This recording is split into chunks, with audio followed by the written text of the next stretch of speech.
Hello again, hockey fans. Are you ready to brave the wild with me, your host, Paladino Joey, or Joey Awajan? Brave the Wild is available on all of your favorite podcasting apps and also on the Hockey Podcast Network, also known as THPN. I want to thank Dylan and Kyle coming in out of Vancouver, British Columbia, so much for having me on board that wonderful network and website. Great there. I have a minor announcement coming with that one here in a second, but it is a great pleasure to be back on board with you once again today. The sun is shining a bit through a veiled, sky, kind of like the Wild's future. Like the sun is shining, but it's not really, obvious. The trade deadline came and went.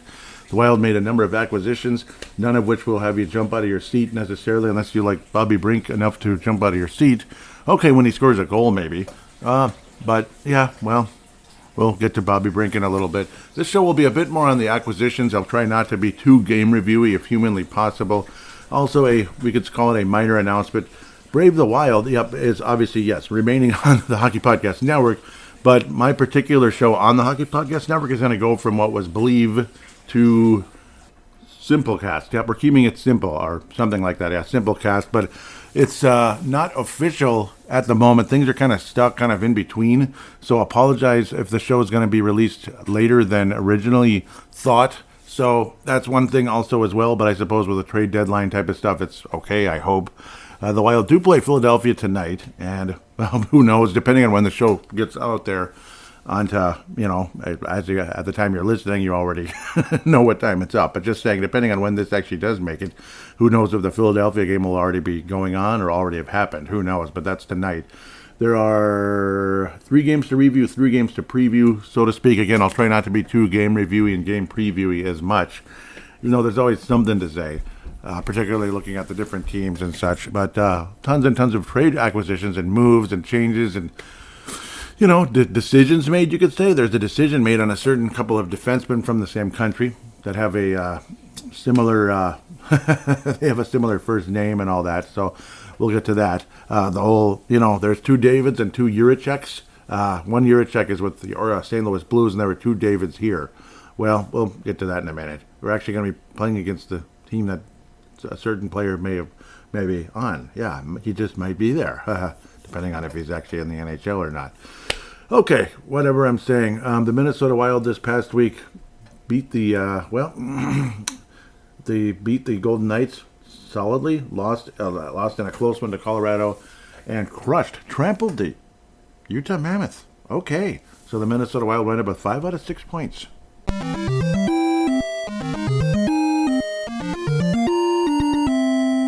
Not bad at all, generally speaking, and especially cool to see the Wild actually beat the Utah Mammoth. What's frustrating is I woulda, coulda, shoulda been at that game, but I ended up not being able to because, how work can be. Yeah, it's wonderful. Yeah, it's wonderful. Certain people aren't there, so guess who gets to be there? Shocker, real shocker. Yeah, anyhow, whatever it is, whatever it was. Should we get into the trade deadline now? We absolutely can. And because the trade deadline had passed by the time the Vegas Golden Knights and the Minnesota Wild skated against each other in Las Vegas to a 4-2 win for Minnesota. So we'll look at the group of players the Minnesota Wild did acquire. Now, of course, obviously, the whole trade stuff started with Quinn Hughes way back in December. That was November, though, wasn't it? See, that's weird. This is inaccurate. Just looking right at it. Of course, the Wild claimed Robbie Fabry. That was before from St. Louis. We claimed him off of waivers. We'll see. And then the very first trade as we headed after the podcast last week, right into the heart of the trade deadline, Jeff Petrie. It's like, oh, yeah, that's a name. Yeah, he's 38, though. He's 38 years old. Yeah, 38. Well, yeah, he knows how to win, and he's 38. Cool. Yeah, the Wild got Fabry. Or Petrie, excuse me, not Fabry. Should we look at Petrie a bit? Well, we can attempt to if humanly possible. He's an Ann Arbor, Michigan native, former Florida Panther now. What did we give up to get Petrie? Well, everything's frozen. That always helps. The Wild gave up a 2026 7th-round pick conditional. Now, it could go higher to the 5th if the Wild make a playoff run and Petrie plays more than half of the games, I believe. We'll see if that happens. He hasn't played a game yet for Minnesota, unfortunately. He will turn 39 on December 9th, so it's going to be a while. I'm not sure he'll be on the Wild at that stage. Does he have any cups? No, he doesn't. He wasn't on the Panthers last year. He was on Detroit for a little while. Long career with the Montreal Canadiens. Had some really nice years there. He's, of course, a defenseman, Jeff Petrie. Right shot, 6'3", so kind of like a Bogo, like an even older Bogo in a way, bigger guy, who's, been around forever. Started off with the Edmonton Oilers, originally was drafted by the Edmonton Oilers, second, 45th overall. In the same draft as Ryan, no, this is way after Ryan Suter. It tells you how old he is. Going 2006, my brain's just acting funny. Michigan State University, Edmonton Oilers for 5 years. Over the course of time, wound up with the Canadiens and had some pretty good years there, 42, 46, 40, and 40-point seasons. Since then, it's been a drop. Obviously his last last year with Montreal, he had 27 points, 31 with Pittsburgh in 22-23, 24 with Detroit 2 years ago, and only 8 points of the Detroit Red Wings last year. 1 goal, 7 assists in 44 games. 58 games of Florida this year, 8 assists. That's Jeff Petrie. Definitely some veteran leadership type of guy in the locker room. No Stanley Cups, though, unfortunately. Bigger guy, tough, and all that. And we'll see what happens. He's definitely going to be one of those he's in, he's out kind of guys, basically. And 38 years of age. Jeff Petrie, welcome to Minnesota. One way or another, that is how it is. So, Vinny Hinostroza also wound up being traded to the Florida Panthers for future considerations. So, future considerations going back and forth. Vinny Hinostroza. So, in some ways, it's like, I don't know, it's like the next day, Vinny Hinostroza. It's kind of like a Hinostroza for Jeff Petrie in a sense. Kind of, sort of, indirectly. And as the draft kept going on and on, or the trade kept going on and on, not the draft, the trade deadline kept going on, and we were, weighing things out, and okay, nothing's going to happen, is it? Maybe we'll get another, semi-name or two here and there. And all of a sudden, there it is, Nick Foligno coming to the Minnesota Wild. Nick Foligno, yeah, the even older one. Marcus is already kind of an older guy. Nick is 38 also. So it's crazy. People born in 1987 are 38 now. Yeah, they're going to be 39 soon. 1987. Remember, people my age, you look at 87, man, that's a youngster. Woo, that's a young kid, a young boy, a young girl. Now they're, old. They'd be like the oldest player on the team practically, if not, the oldest player on the team, if not the oldest in the league sooner or later here coming up. Nick Foligno coming to Minnesota. Obviously, yes, there's some excitement to it, but how big of a factor is he going to be? Well, he did play in some. We'll see. Obviously, nobody really, none of the players on the trade deadline day coming to Minnesota, but it is definitely a hockey family. There's a reason why Marcus and Nick were born in Buffalo, New York. Their father, Mike Foligno, born in 1959, came from Sudbury, Ontario, and played for the Buffalo Sabres for many years. Let's look at Mike just for a minute here. Yeah, he looks like them a little bit. I can see a little Marcus in him. Could definitely see Marcus. 1959, 6'2". Definitely was a tougher guy, but boy, he had tons of penalty minutes, especially in his years with the Buffalo Sabres. A couple years at the 2 years of 200. He was at the Red Wings at the beginning. 3rd overall pick in 1979. That's the year your host was born. So, yeah, maybe about a month before I was born or so, right there in the draft, or 2 months, whatever the heck, because I was born in late July. Dominant with the Sudbury Wolves in his final season there, and 78, 79, 150 points. Whew.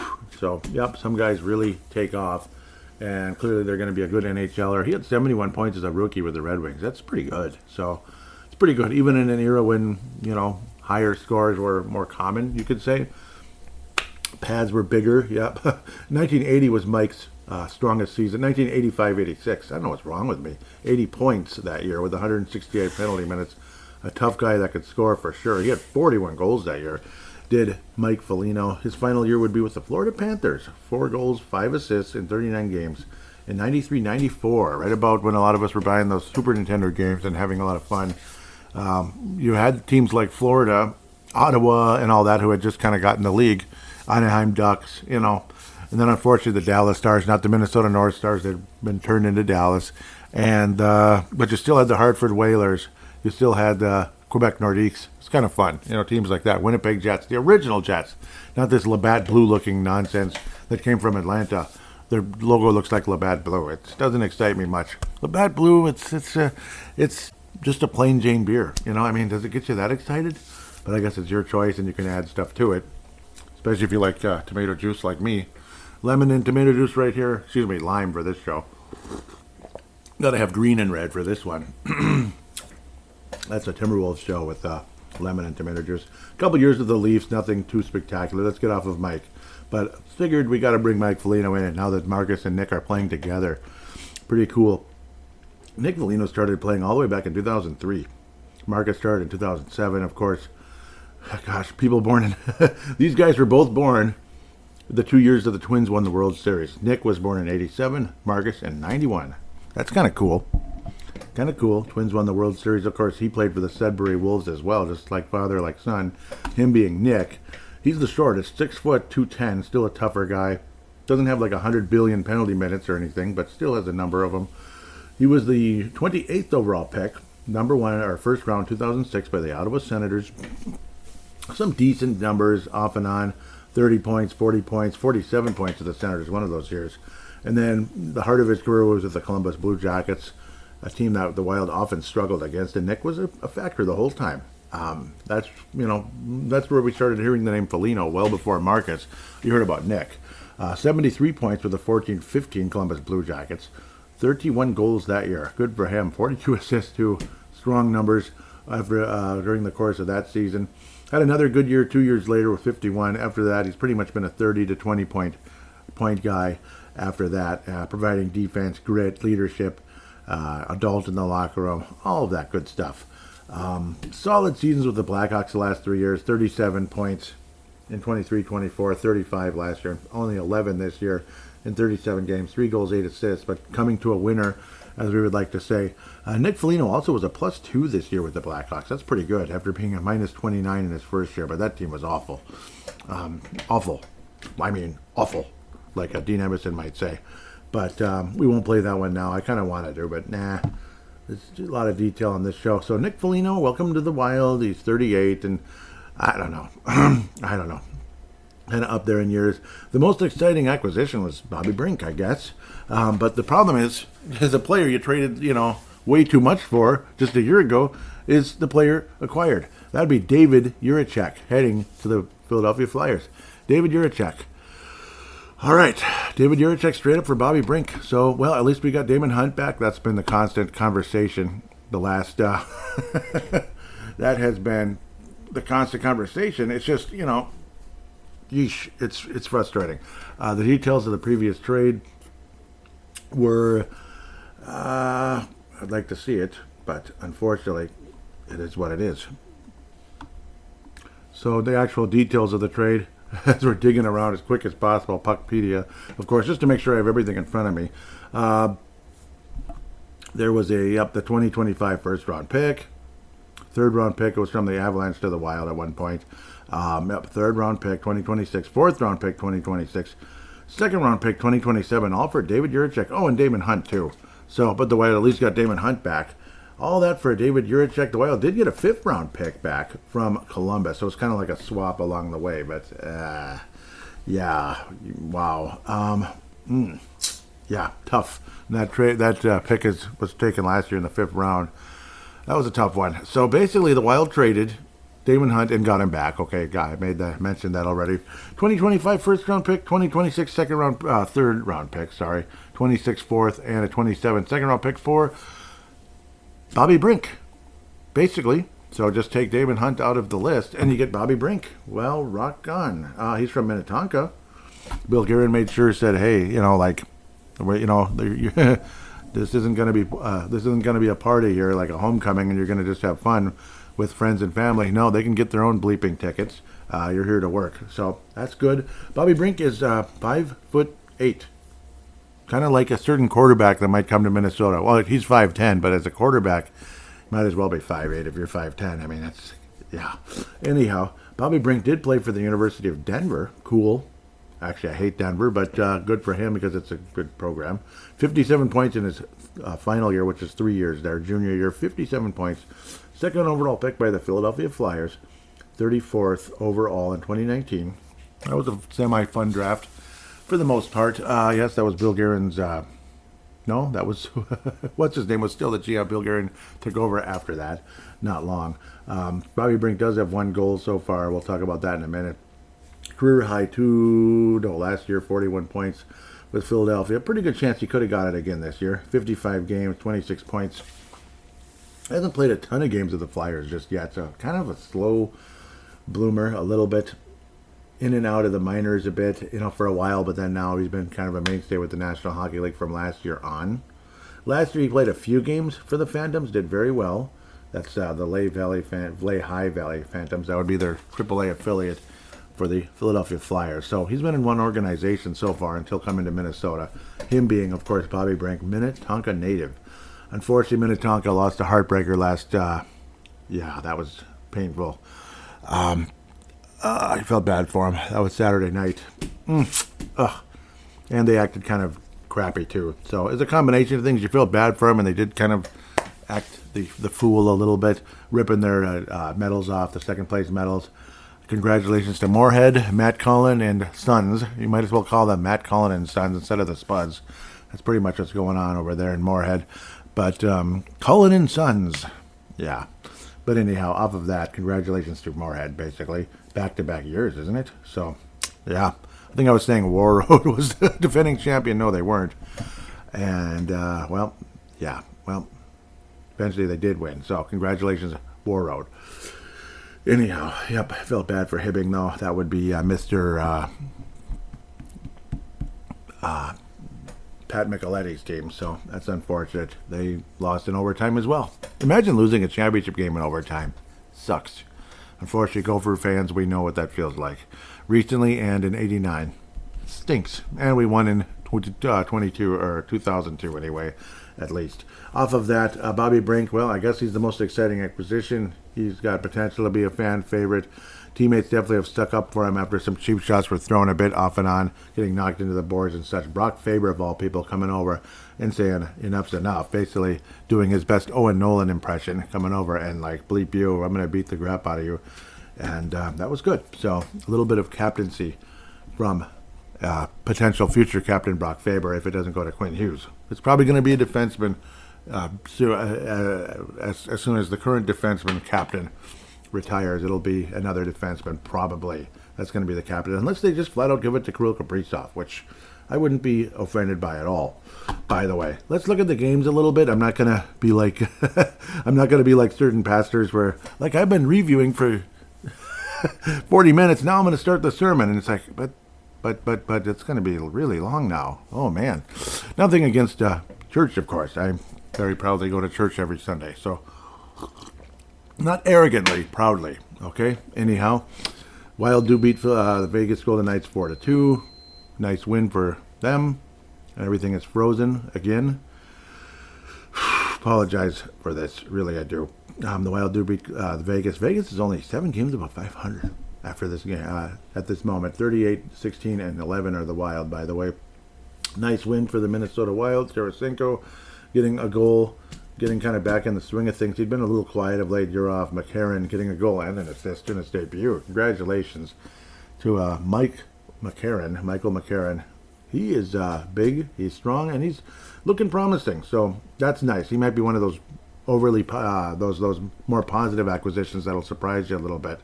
We talked about him last week. Of course, he was part of this whole trade thing as well. And yeah, big tough guy, of course. And it's kind of between him and Nico Sturm, though they did play together in this one. So with Fabry on that fourth line. Interesting. But McCarron, a goal and an assist versus the Columbus Blue Jackets. Or no, the Vegas Golden Knights. I'm all bleeped up in the head right now because of all the different players and the places they were. Also a bit messed up because of trying to figure things out with that Simplecast last night. And it just didn't work out. And that wore me out. I was up longer than I should have been. Nico Storm says, bleep that, I'm going to score against Colorado, and he did, against his former team. And, of course, would like to stay in the lineup, I'm sure, as well. Nick Foligno on the side there. Nick Foligno with Michael McCarron and Nico Sturm. That's a pretty big line. I mean, it's a pretty big, tough, strong line right there. Nick Foligno with 9 minutes in his debut. Sturm, despite less than 8 minutes on ice, scored a goal in the game. Congratulations. Kaprizov would also score, but the Wild would end up not winning this one. Unfortunately, in the shootout, the Wild would score 1, Colorado would get 2, and that was disappointing to say the least. But nice to see Jesper Wallstedt getting kind of back in the mix again. He was in favor, no shocker here, both with assists in the game, no shock at all. Wallstedt was awesome. Nice to see after not being so great against the Mammoth not too long ago, though that wasn't really as much his fault as people might think. Wallstedt faced 36 shots and gave up 2 goals and unfortunately lost in the shootout. Whereas maybe a little revenge for earlier in the year, like, oh, how dare you celebrate when you beat the Colorado Avalanche, win something, Yeah, well, we beat you twice in playoff series historically, so that's not too bad. I know Wallstedt didn't, but, well, maybe he will. Just you watch. I'm not a big Colorado sports fan. Not too much. I liked John Elway years ago with the Denver Broncos, but since then, I don't know. I can't stand the Nuggets, and I really don't like Colorado Avalanche either. Yeah, no. The Rockies, whatever. Yeah. They give up about 900 home runs and hit about 900 home runs because the air is thinner, I guess. That's the reason. Pitchers don't like to go there for that reason.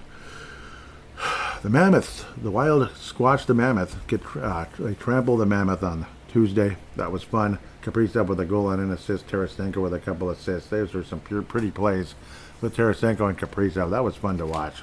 Beautiful, beautiful watch. Kaprizov had a gorgeous goal along the way, which is kind of on the, that was his score.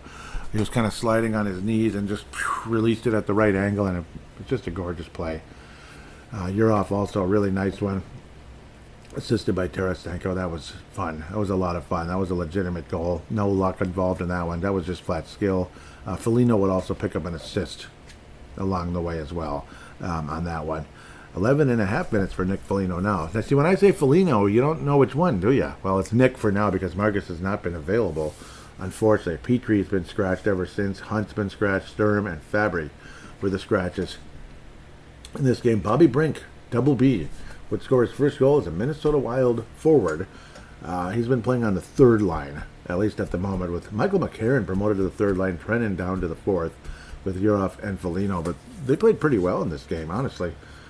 Again, I'm saying Nick Foligno. I got to be careful because Marcus has been here forever. This is Nick. But at the end of the day, who was the more familiar one originally? It was Nick. And then eventually it's like, oh yeah, Marcus. Yeah, he's pretty, he's a pretty valuable piece. It's safe to say he's not been my favorite player on the Wild, but I don't hate him. He's been a member of the Wild for a long time, so we're kind of used to having him around here.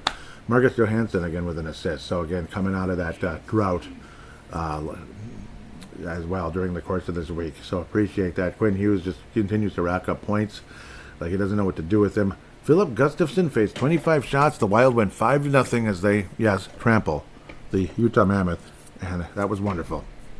Wonderful, to say the least. The Wild trample the Utah Mammoth after being trampled and trampled and trampled and trampled by the Utah Mammoth since pretty much coming into moving to Utah. But finally, the Wild with a little bit of revenge here, and it was great. Yep. Vamilka, Wild finally solved him after they just freaking couldn't last time around in that frustrating 5-2 loss last week. But, Wild emerged victorious with the victory. That was greatly worded. I sounded like a kindergarten. They were victorious with the victory. Good one. That was on purpose. I was goofing off. I apologize. So, with that, should I look at the cap stuff now, or should I wait until the second segment? Maybe we'll look at it now. What the heck. First, I'll pass out the award so I don't forget. Who's going to get the award this week? I think it has to be Kirill Kaprizov. He had some nifty plays, including I got to think, the goal of the week. That was just gorgeous. I loved it. So Kirill Kaprizov will bring home the Mike Badano Award. The Jim Shepard Memorial for the disappointment of the week. It's Robbie Fabry. No, it's really not. I don't know. Is it really anyone? I mean, the Wild hung in there very nicely. No goalies got shelled. In fact, the goalies were downright great in this week. I mean, they deserve props. I mean, they were wonderful this week. I'm not sure. Just for not winning the game versus Colorado, I don't know. That was frustrating, to say the least. I'm not really mad at anyone right now. I really can't be. Like the guys that didn't score, they were still a factor. The defensemen were factors.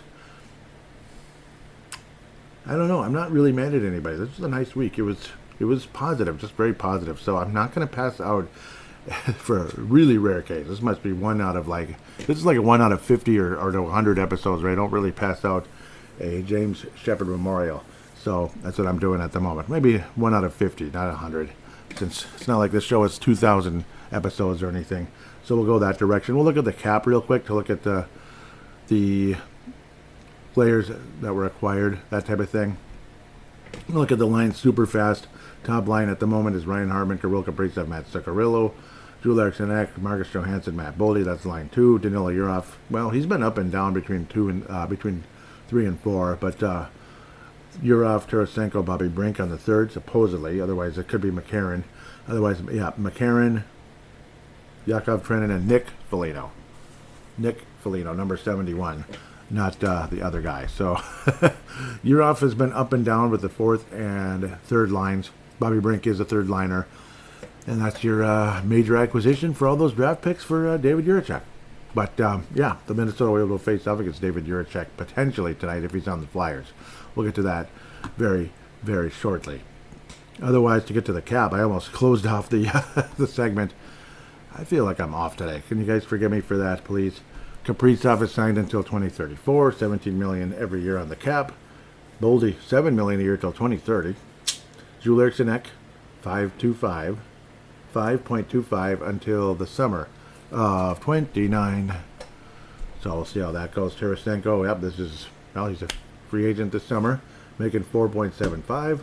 Nick Foligno, 4.5, unrestricted free agent. Matt Zuccarello, 4.125. We'll see what happens there. Was this his final year? Matt Zuccarello, unrestricted free agent in the summer. Marcus Foligno, he's 34, where his brother Nick is 38. Injured reserve for Marcus. We'll see if he gets out there. $4 million every year until the summer of 28. We'll see how that turns out. Hartman, one last year, $4 million a year until the summer of 28. It's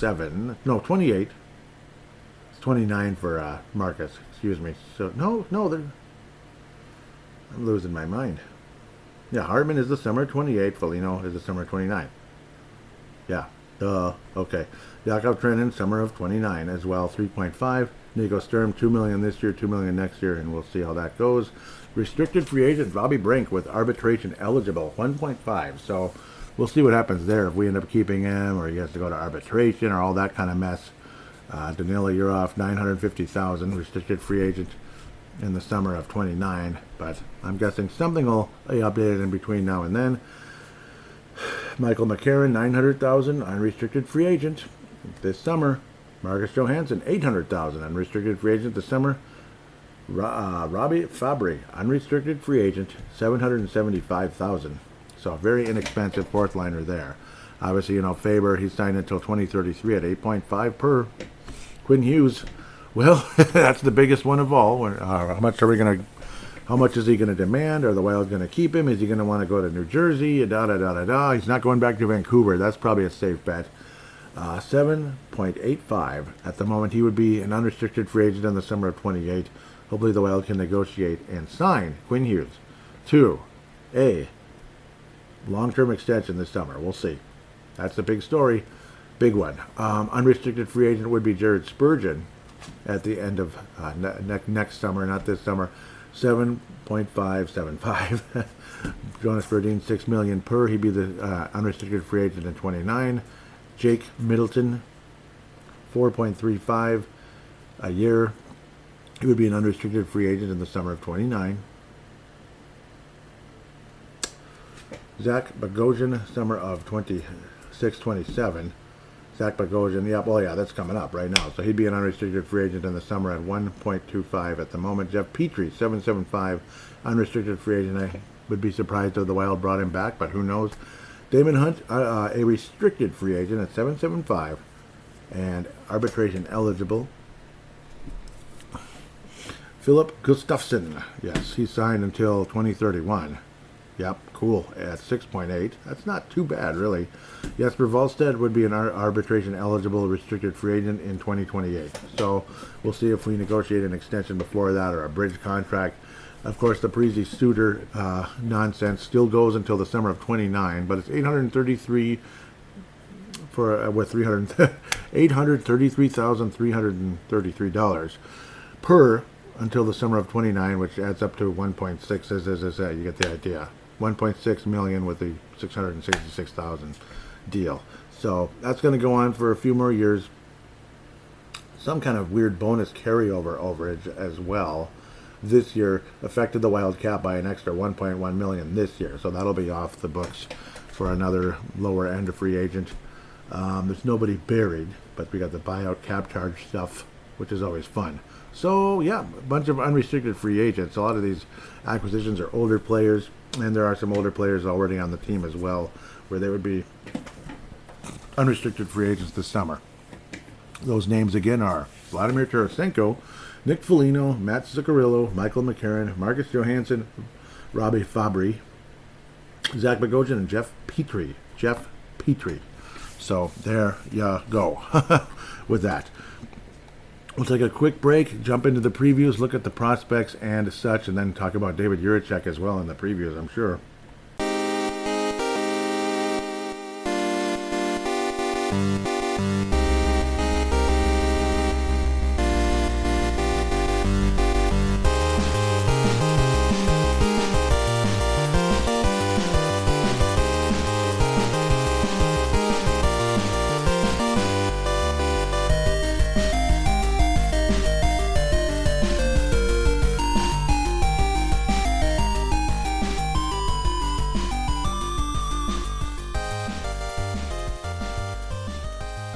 And we are back here on Brave the Wild. This will be the preview and all that coming up here, prospects and such, and we'll do a David Jiricek watch pretty quick here too.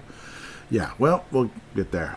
First, though, before we get into anything else, we're going to hear from DraftKings right here and right now.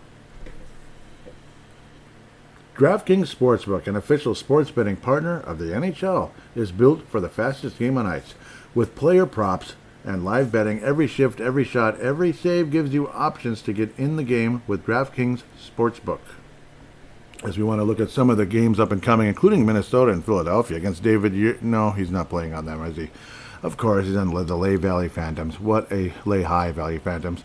Minnesota Wild host the Philadelphia Flyers minus 250. Wow, they love us, and they should because we're pretty good right now. Philadelphia is visiting Minnesota, the Grand Casino Arena.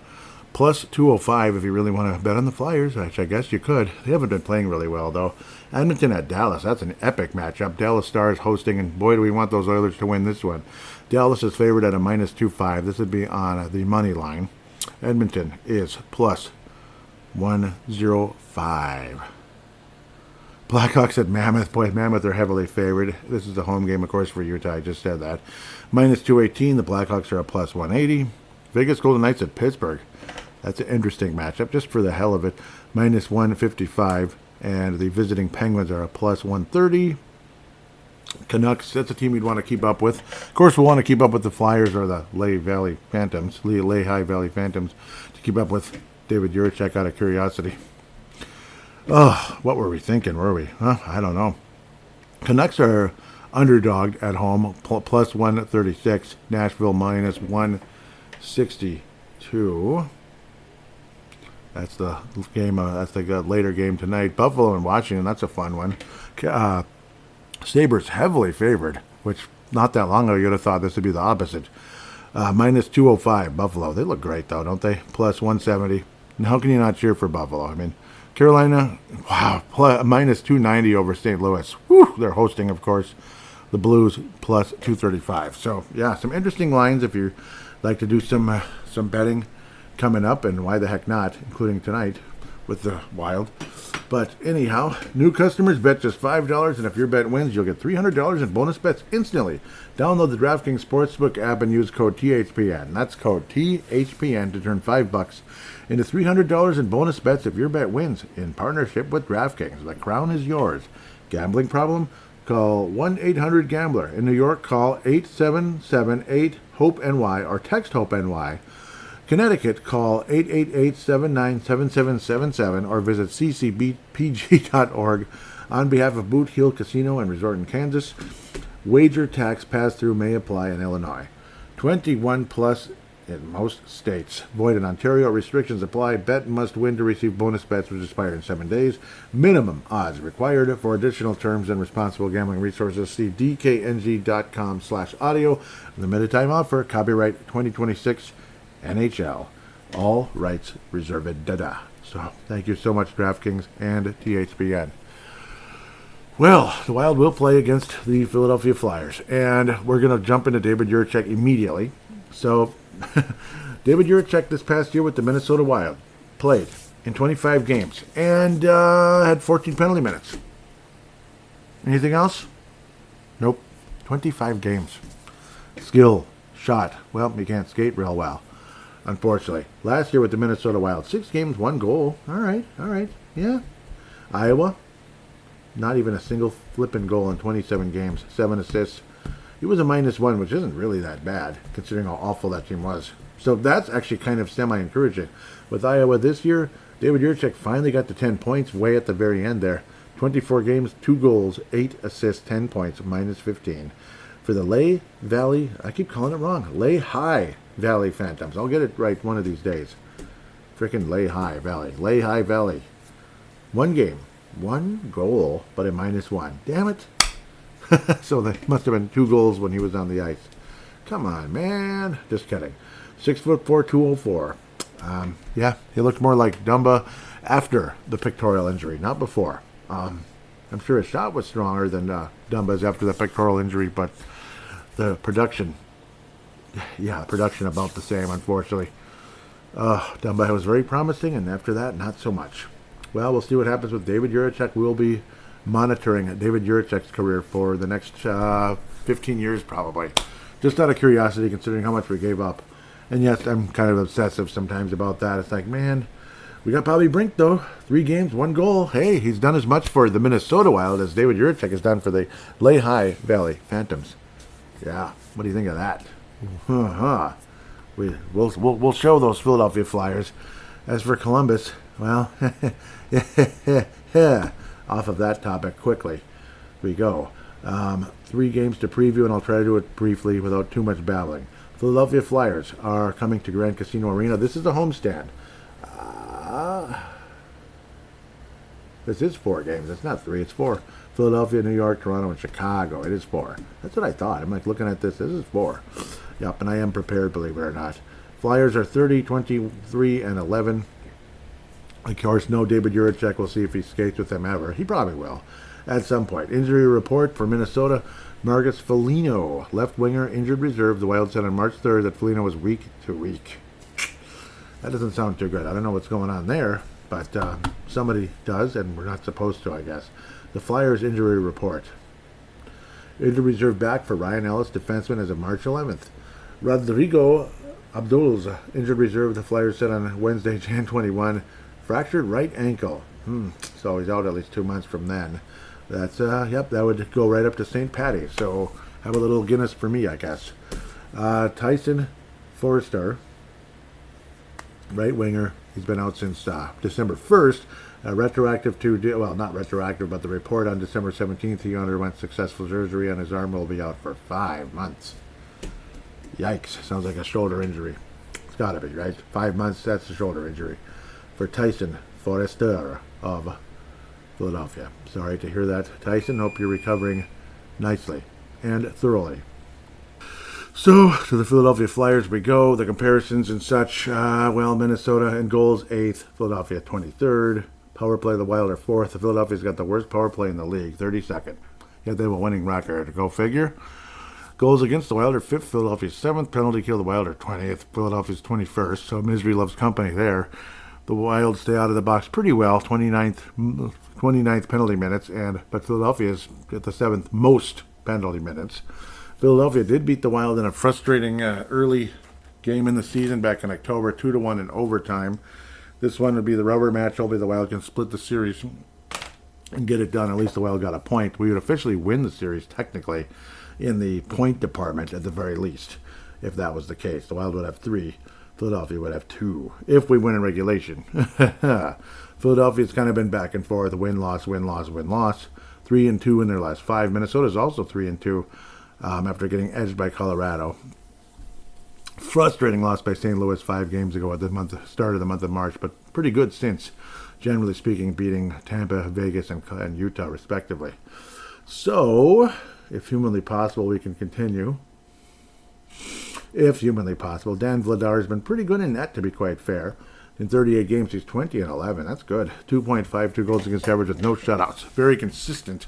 Not spectacular, but very consistent. Save percentage of about 90, though, so he must not face a whole lot of shots. There may be good defense in front of him more than anything else. Samuel Ersson has not been so good. 10-10 on the year, 3.3 goals against average, and of course no shutouts. A save percentage of 86. Wow. Oof. That stinks, man. Denver Barkley. What kind of name is that? Denver Barkley? How about Minneapolis Jordan? Or St. Paul, I don't know, Molitor? St. Paul Molitor? There you go. Perfect. Travis Konechny is the is the leading scorer overall for the Philadelphia Flyers in goals and points.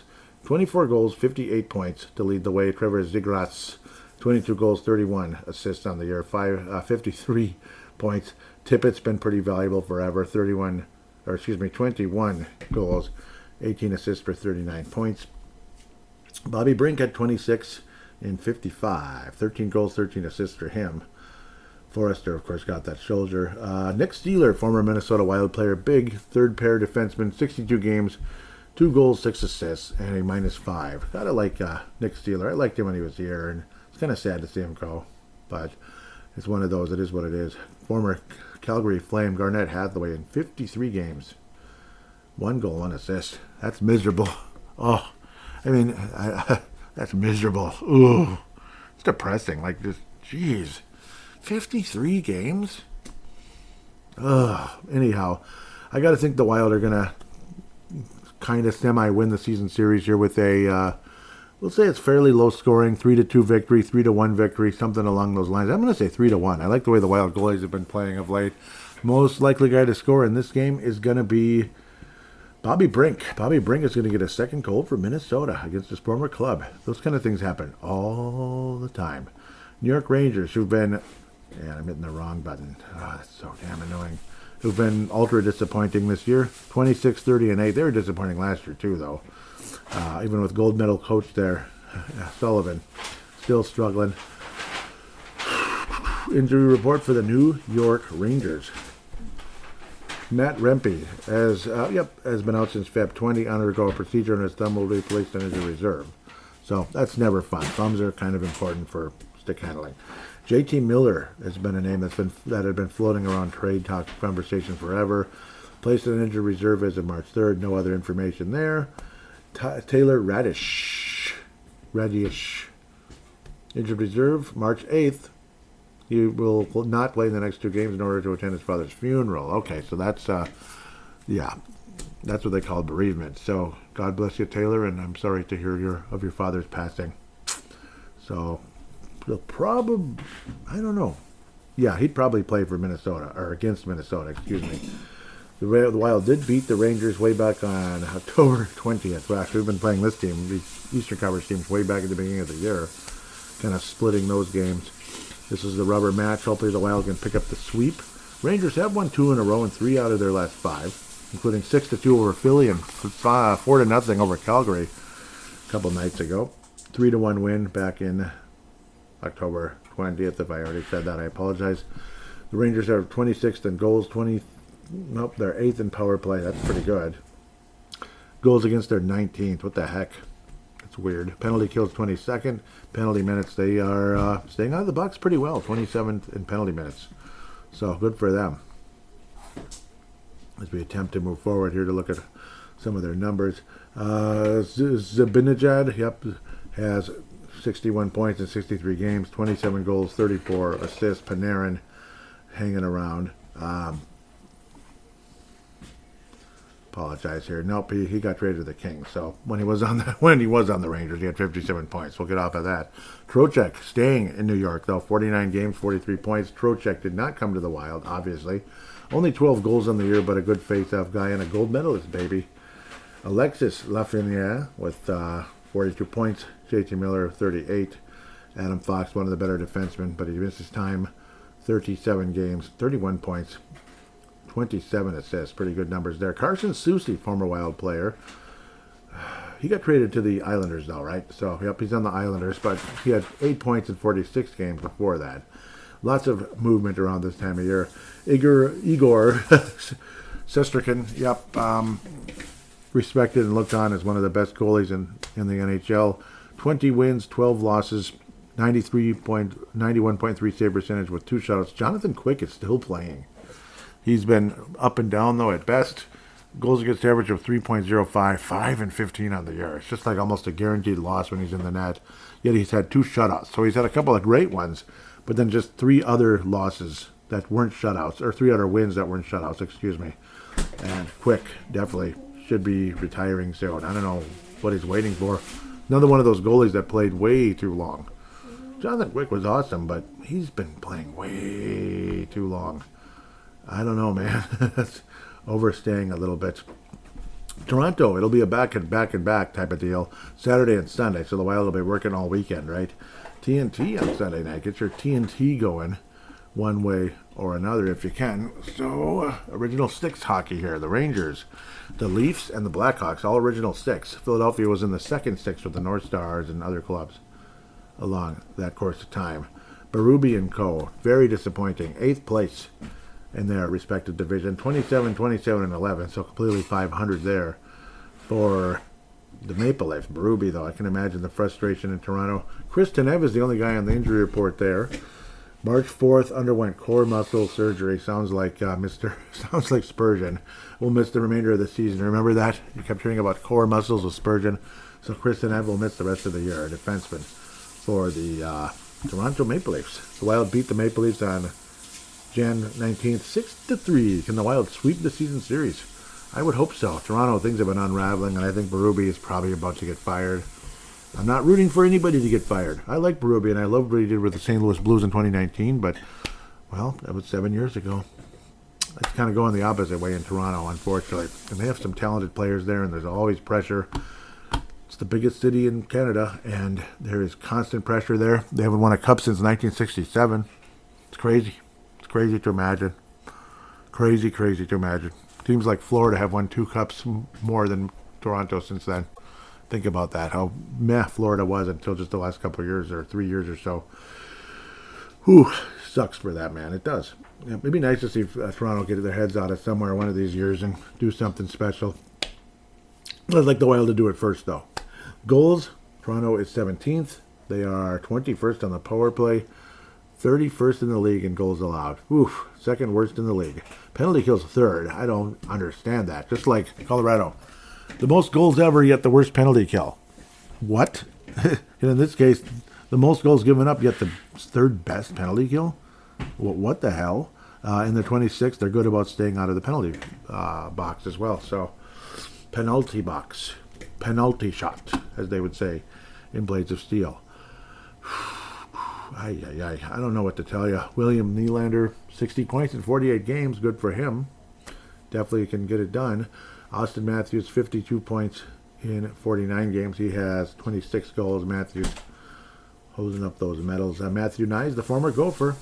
Wonderful player. I miss him with the Gophers. Boy, oh boy, everybody's missing all these talented players with the Gophers because they stunk this year. 62 games, 51 points for Matthew Nyes. 35 of them assists for him. I always think there's a Minnesota Wild player. I remember there was, but he's on the, I believe he's on Pittsburgh now. That'd be the fourth liner. Yeah, they've had their ups and downs in Toronto. Anthony Stolarz, 3.4 goals against average, 89% save percentage. He's 7-9 in the year.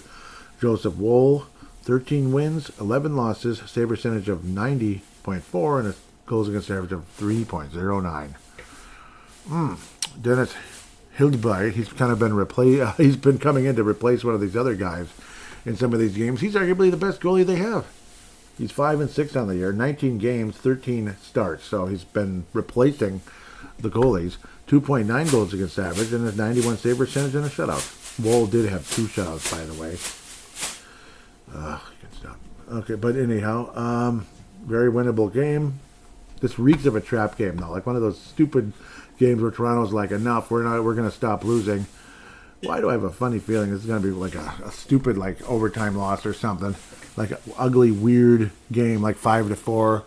It's going to go to like a shootout or overtime, whatever, and Toronto's going to win. I got a weird feeling it's going to be like that. Like maybe kind of like a tired, wild, team out there.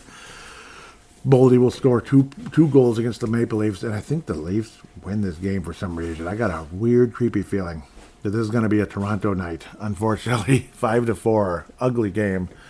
I just got a feeling. I mean, I can't pick the Wild to just go undefeated every week because they're not going to be undefeated. That's just a fact. They've lost 16 regulation games and 11 of those overtime shootout games as well. So this might be the 12th of that one. That's just my guess. But Boldy will have 2 goals in the game. So there's your DraftKings thing. TNT, the Wild will have a second game on TNT in Chicago, this time on Tuesday.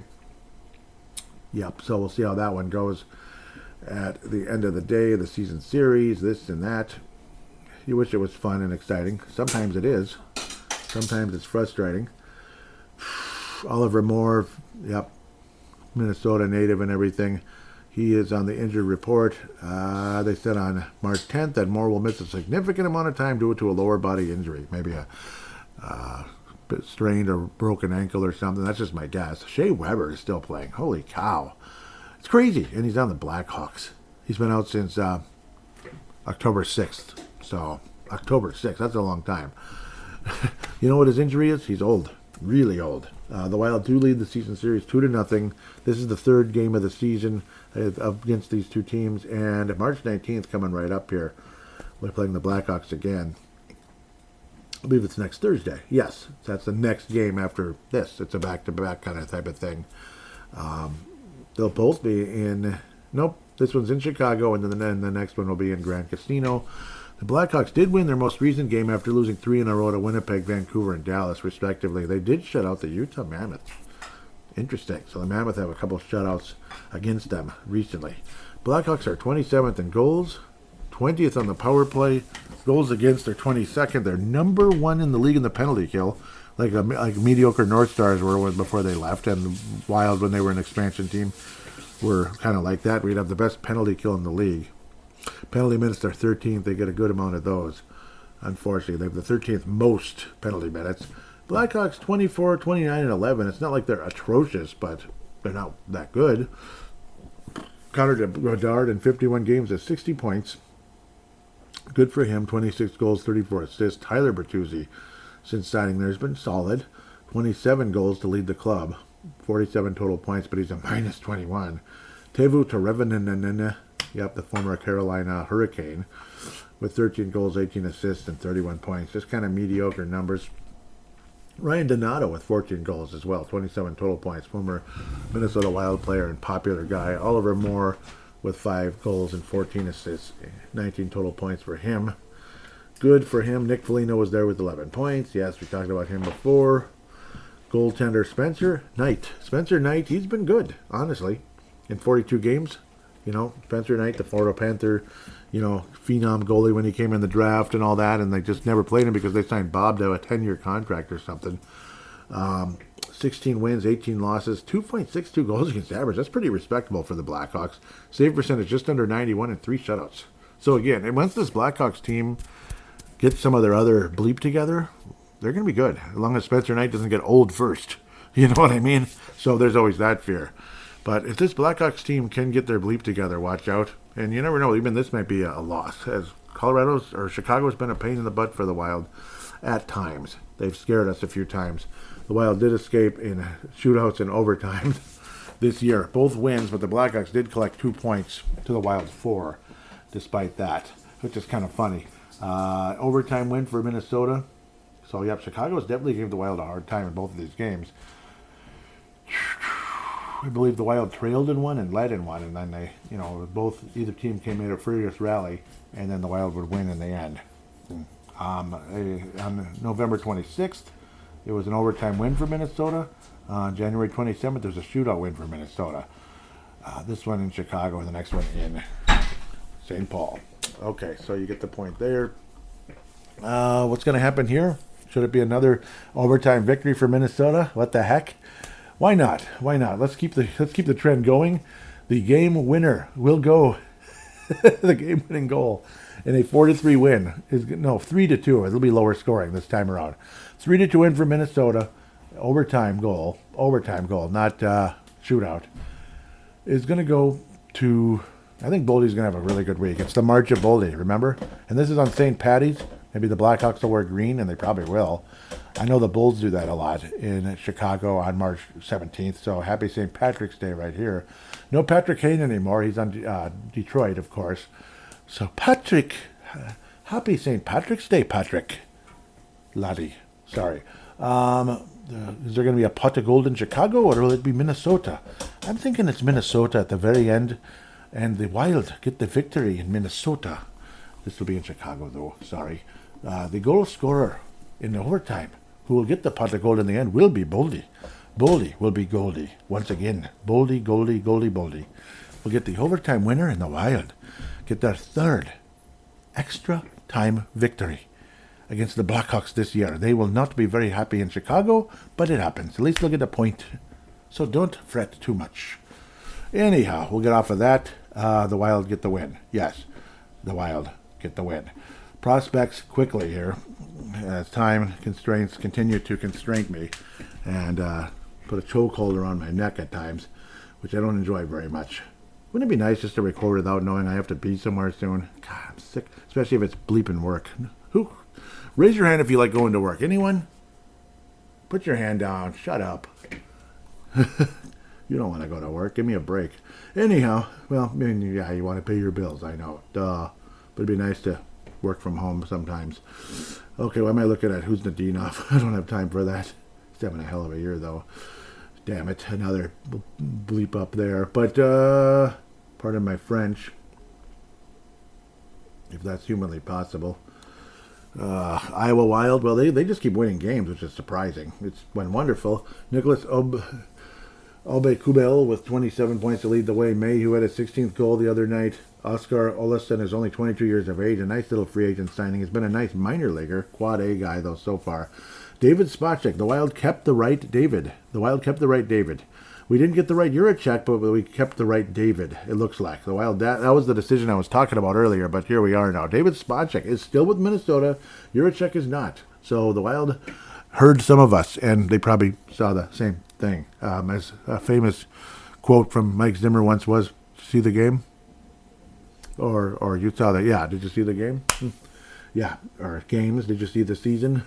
With Juracek versus Spacek. Spacek's the better player. He's the better player, and yeah, he is. So, glad to have Spacek on Minnesota. He's a -3, and he's the leading scoring defenseman for the Iowa Wild, who've been surprisingly winning games pretty often lately. Unfortunately, they dug themselves such a hole. They might have to play literally be like the 2019 Blues just to make the playoffs. Cal Peterson's been awesome.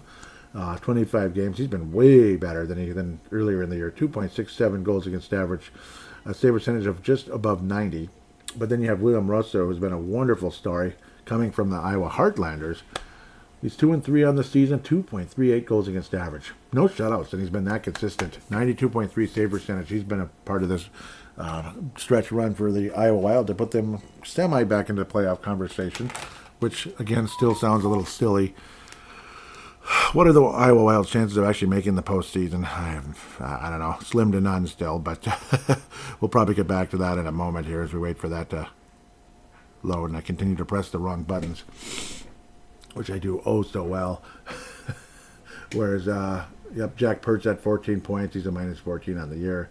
Pitlick's even. He's got 38 points. Again, he's the claw in 15 games. He's a wonderful minor league player, the quad A type of guy, as we like to call it. Yeah, the guy who's great at the minors but can't crack it in the pros. That's why they call him Quad A. Yeah. Hunter Haight. A lot of people see him as a nice third liner for Minnesota for many years, or middle six, whatever, even second line. 12 goals, 10 assists, but a -12. Still less than half a point a game, or just at half a point a game, basically, for Iowa. So it's not that exciting. The Wild is still in last place in the division, but they're tied with the Ice Hogs. And then the Milwaukee Admirals are 8 points ahead of Minnesota. They're fifth place. So I don't know. Iowa's got some climbing to do. There's still 10 games under 500. So I do believe it's still the worst record in the league. Despite, it's the worst record in the league. Sheesh. That sucks. Yeah, it's the worst record in the entire league. Tied with the Ice Hawks. Yep. Yuck. Not good. Not good. We'll see. Keep winning Iowa, I guess, and we'll see what happens. But it's kind of like the Vikings at the end of the year. They were already eliminated, and then they started winning games, and they started, like balancing their offense a little bit. Stop being stupid, But anyhow, yeah, this is dragging. I apologize. Gotta keep moving. Jimmy Clark, Gophers, 16 points in 36 games. Gophers are done. Hell with it. Yeah, I don't have much to say about him. Kalen Parker, 12 points in 38 games.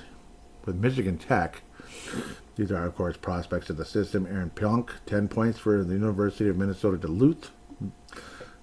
Very slow start to the year after being a higher scoring defenseman.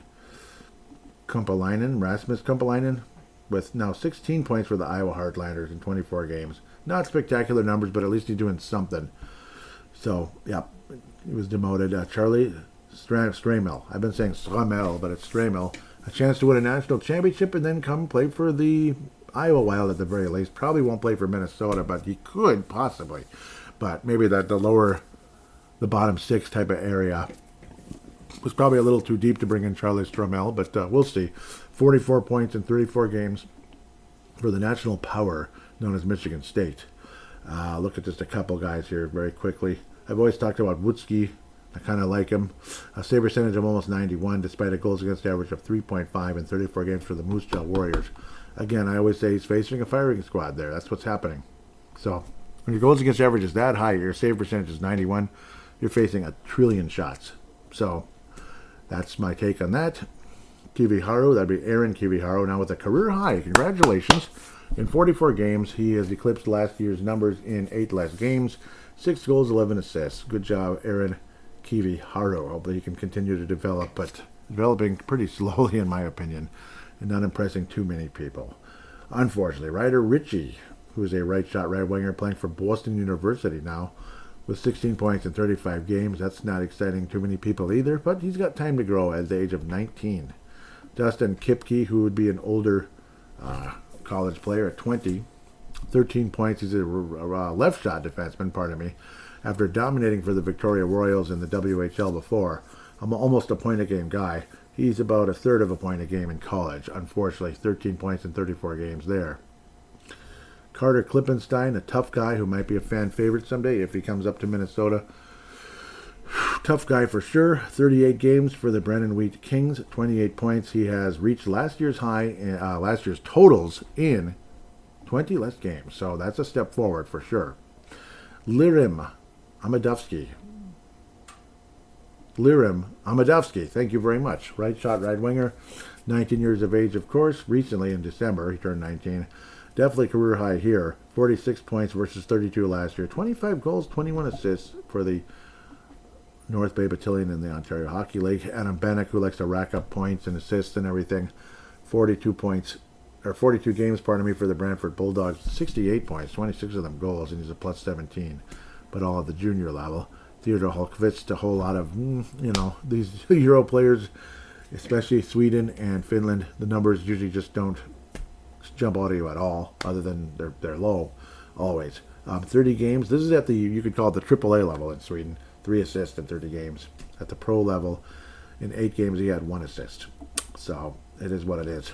Hoping the best for him there. Theodor Holkvist, the youngest player in the system. I mention that every week because he is very raw. Very raw. He doesn't turn 19 until June.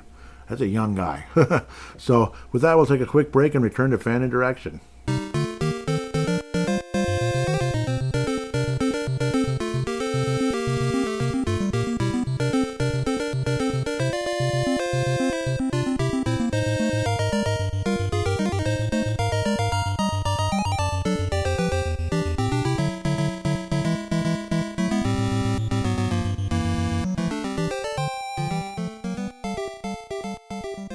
And we are back here on Brave the Wild, segment number 3, fan interaction segment. So this one, I didn't put out a bad signal or a poll. I figured we had a decent amount of back and forth, not too much, but a little bit during the course of the week. And hey, it ended up being a longer show with babbling on my part a little bit and time constraints and such. I don't know. One of these days I'll have an easier schedule. I don't know what decade of my life, but it'll come.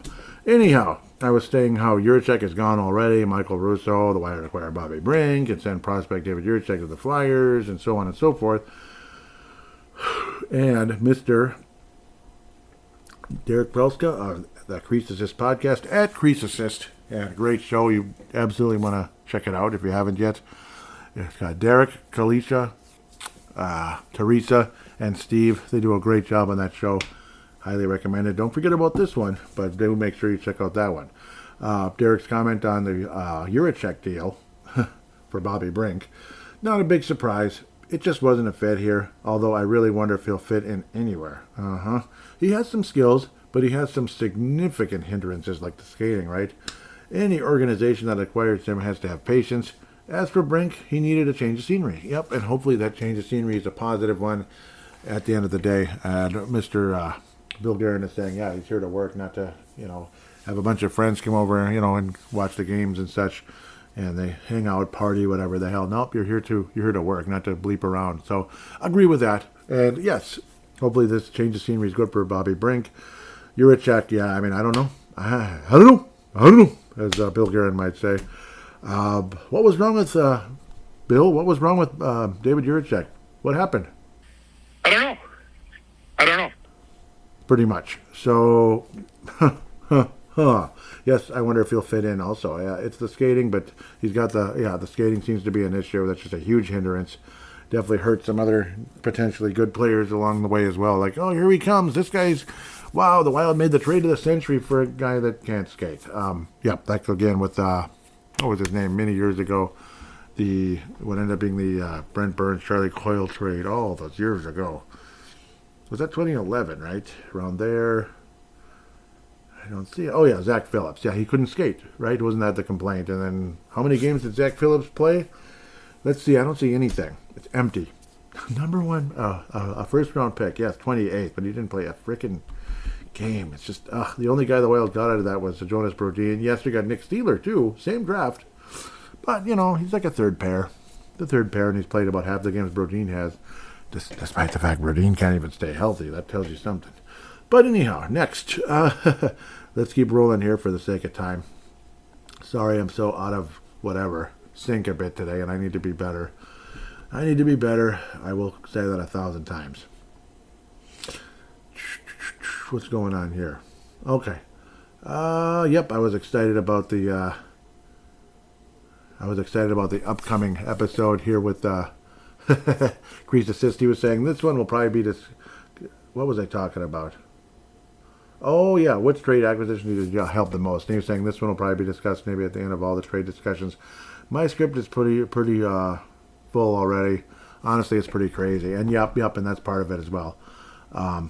Very busy show that one was. It was a really good one. Hope you liked it. If you haven't listened, do check it out, ladies and gentlemen. I was saying one good thing about this trade deadline is that the Minnesota Wild clearly have chosen David Spacek over Juracek. Still a horrible trade at the end of the day. That would be the Juracek part of it. I thought there was a response. Unless it's somebody cursing me out or some random thing, but I don't see anything. That's kind of annoying. Where'd it go? Where's the response? Don't you love that? But then again, there's a response, it shows, and it's blank. Who knows? It might have been who knows, ad or somebody cursing me out or something. And then there was the list of the players, according to Dylan Looks. In and out. Well, we'll look at that real quick. Dylan Looks, number 4. Trade deadline moves in. Bobby Brink, Michael McCarron, Nick Foligno, Robbie Fabry. Could be Bobby too, but you get the idea. Jeff Petrie and Roman Schmidt. He's a big guy playing for Iowa. And we got future considerations, damn it. Future considerations for Vinny Hinostroza, and gave up future considerations for Nick Foligno. Out, David Juracek, Vinny Hinostroza, Boris Kachuk, future considerations. Second frickin' rounder in 2028, that was the McCarron. And 2026 seventh rounder for Jeff Petrie. I I just love saying Petrie for some reason. It's, it's moves, it's bigger guys, it's veterans. Hopefully it's enough to push this team over the top. I have no idea if it will be, but definitely the Wild are legit this year and have a chance to do something special. But you also have a chance to get beat in the first round because you're playing against the Stars. And even if you get past the Stars, there's a pretty good chance you got to play the stupid Avalanche. If you get past both of those two teams, well, then again, that's what the North Stars had in front of them, didn't they? Remember? Back in the day, you had to beat the best team in the league, the Blackhawks that year. So it'd be a little different. This time, the best team would be the second one. But either way, you had to play the number 2 team, the St. Louis Blues. Potentially, we could be the number 2 team, but right now it's the Stars. So remember that back in 91. Some of you are old enough, and some of you are not. The Blackhawks were the best team in the league. The North Stars 1-6. The St. Louis Blues were the number 2 team in the league. The North Stars 1-6. Edmonton Oilers were the defending Stanley Cup champions. Even without Gretzky, and the Wild won in North Stars 1-5. Oh, but then there was this other stupid team in the Eastern Conference that had like 19 great players. Teams that had maybe won with guys that won with Calgary, Edmonton, and absolute superstars that were already there. It was just unbelievable. And a stupid trade the North Stars did earlier that year, giving them Larry Murphy for a third pair defenseman. I'm still not bitter about that one. I'm not bitter at all. Jim Johnson for Larry Murphy. Stupidest bleeping trade of all time. Well, one of them. Yep. Future Hall of Famer Larry Murphy for a third pair. But he's from Crystal, Minnesota, wasn't it? Or was it Plymouth or something? I don't know. I think it was like Crystal, Minnesota. I don't care. Or no, Robbinsdale. That's what it was. Yeah, I don't give a damn. I want to win a Stanley Cup. North Stars did not. Larry Murphy did. That's all you need to know. And we'll wrap up the show with that, I suppose. Big shout-outs, of course, Greasus' podcast, of course. Shout-out to Minnesota Wild prospects, MNW prospects / MNW Young Guns. Pavel Benet, I almost called him Pavel Demitra. I'm sorry, Pavel Benet, that was weird. And Justin Bakke, you guys do an amazing job. Minnesota Wild Global as well. Thank you very much. Scott Cavendish, great job there. So with that, we'll take leave until next week, basically. And hopefully the Minnesota Wild can continue to play some strong hockey. We'll see. Get point after point after point after point. And right now, all that matters is the playoffs, isn't it? Just stay healthy, build some chemistry, and who knows?